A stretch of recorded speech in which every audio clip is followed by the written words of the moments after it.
پرانیاں کہانیاں، پرانے بابے، پرانے فرقے، پرانے بزرگ، ختم۔ ابو داؤد میں حدیث ہے، ایک دفعہ پڑھ لو صبح کے وقت، لا الہ الا اللہ وحدہ لا شریک لہ لہ الملک ولہ الحمد وہو علی کل شیء قدیر۔ شام تک اللہ کے قلعے میں ہو، اللہ کی طرف سے شیاطین کے اگینسٹ قلعے میں ہو، شام کو پڑھ لو، صبح تک قلعے میں۔ ابو داؤد ترمذی میں ہے کہ جو شخص صبح اور شام تین دفعہ آخری 3 سورتیں پڑھ لیتا ہے، ہر چیز سے اسے کفایت کر جائیں گی۔ بخاری مسلم میں حدیث ہے، جو رات کو سونے سے پہلے سورۃ البقرہ کی آخری 2 آیات ایک دفعہ بس پڑھ لے، جو کچھ مانگا مل جائے گا اور ہر چیز سے اسے کافی ہو جائے گی۔ مسلم شریف میں حدیث ہے کہ سبحان اللہ والحمد للہ ولا الہ الا اللہ واللہ اکبر پڑھنا، رسول اللہ فرماتے ہیں مجھے ہر اس چیز سے بڑھ کر محبوب ہے جس پہ سورج طلوع ہوتا ہے، دنیا اور دنیا کی ہر چیز سے بڑھ کر یہ پسندیدہ ترین کلمات ہیں جو ہم فرض نماز کے بعد بھی پڑھتے ہیں۔ تو یہ اللہ تعالیٰ کے کلمات ہیں، ان کے ذریعے اللہ کی طرف متوجہ ہوں، اللہ تعالیٰ دعا قبول کرتا ہے۔ وہ ترمذی میں حدیث ہے، ایک شخص آیا، اس نے نماز پڑھی، پھر تیزی سے دعا شروع کر دی، آپ نے فرمایا سائل نے جلدی کی۔ ایک دوسرا شخص آیا، اس نے پہلے اللہ کی حمد بیان کی، پھر دروشی پڑھا، پھر دعا مانگی، فرمایا سل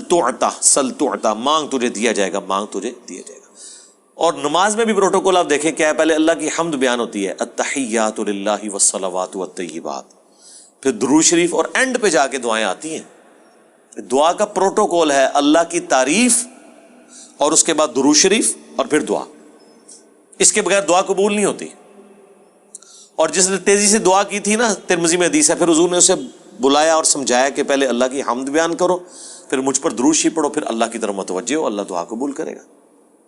کسی مزار پہ جانے کی ضرورت نہیں میرے بھائی، گھر بیٹھے اللہ کی حمد اور درود شریف کے ساتھ آپ اللہ کی طرف متوجہ ہوں۔ مسلم شریف میں حدیث ہے، جو اذان کا جواب دے وہی کلمات ریپیٹ کرے، حی علی الصلاح حی علی الفلاح پہ لا حول ولا قوت الا باللہ کہے، اور اس کے بعد مجھ پر ایک دفعہ درود شریف پڑھے اور الوسیلہ والی دعا مانگ لے، قیامت کے دن میری شفاعت اس کے لیے حلال ہو جائے گی۔ اللہم اجعلنا منہم، آمین۔ کتنے پیارے پیاری چیزیں ہیں جو نبی علیہ السلام نے تعلیم فرمائی ہیں۔ ہم نے اس لیے سنت اذکار کارڈ لکھے میرے بھائی، یہ میری سالوں کی محنت ہے جو میں نے ایفرٹ پٹ کر کے اس چیپٹر کو کلوز کر دیا۔ Green card, blue card, orange card, میں بالکل خبطیوں کی طرح 2008 سے لے کے سمجھ لیں 2010 تک میں نے کوئی حدیث کی کتاب کا چیپٹر نہیں چھوڑا جس میں میں اللہ کے نبی کے وظائف کو تلاش نہ کروں صلی اللہ علیہ وآلہ وسلم، پھر حدیثوں کی صحت کے پیچھے، پھر جتنے علماء نے اذکار کی کتابیں لکھی وہ، پھر اذکار کارڈ جو چھپے تھے، اس کے بعد میں نے ایک انٹلیکچوئل ترتیب کے ساتھ یہ اذکار کارڈ لکھے، آخرت کا بلو کارڈ اور گرین کارڈ،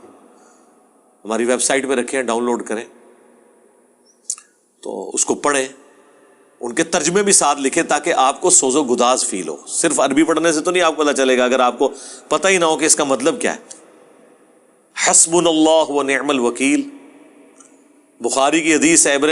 عباس کہتے ہیں کہ تمہارے جد امجد ابراہیم کو جب آگ میں پھینکنے لگے تھے تو وہ پکار اٹھے تھے حسبنا اللہ و نعم الوکیل، اور تمہارے نبی پہ بھی جب مصیبت آتی تھی وہ کہتے تھے حسبنا اللہ و نعم الوکیل۔ اور اس کا ذکر تو قرآن میں ہے، سورہ آل عمران کے اندر، کہ جب اہل ایمان کو خبر پہنچی کہ کافر ان کے خلاف سازشیں کر رہے ہیں تو اہل ایمان پکار اٹھے حسبنا اللہ و نعم الوکیل، ہم نے اللہ ہی پر بھروسہ کیا، وہی بہتر کارساز ہے۔ اب یہ جب آپ کا کنسیپٹ ہوگا تو یہ اللہ کے صفاتی ناموں کے ساتھ آپ متوجہ ہو رہے ہیں۔ باقی تو اللہ کے کلمات تو ختم ہی نہیں ہونے، سورہ لقمان میں، سورہ بنی اسرائیل، سورۃ الکہف میں اللہ تعالیٰ کیا فرما رہا ہے کہ اگر زمین سارے کے سارے درخت جو ہیں کلمے بن جائیں اور سمندر سیاہی بن جائیں اور 7 سمندر اور بھی ساتھ مل جائیں، اللہ کے کلمات نہیں ختم ہوں گے۔ سبحان اللہ وبحمدہ عدد خلقہ ورضا نفسہ وزنۃ عرشہ ومداد کلماتہ۔ بخاری میں حدیث ہے اللہ تعالیٰ کے 99 نام ہیں، جو ان کو لے لے گا تو اس پہ جنت واجب ہو جائے گی۔ لینے سے مراد یہ نہیں ہے کہ مطلب وہ ان کی صرف تسبیح کھینچتا رہے گا، مراد یہ کہ وہ اللہ تعالیٰ کو سیریس لے گا، ٹھیک ہے۔ اور لوگ وہ خالی نام پڑھ رہے ہوتے ہیں، کہتے ہیں بس جنت ہوگی، نماز پڑھنے کی لوڑ ہی کوئی نہیں۔ بھائی اگر یہ سنن نسائی الکبریٰ میں حدیث ہے نا کہ جو آیت الکرسی فرض نماز کے فوراً بعد پڑھتا ہے مرتے ہی جنت میں داخل ہوگا، جنت اور اس کے درمیان صرف موت کا وقفہ ہے، تو اس کے لیے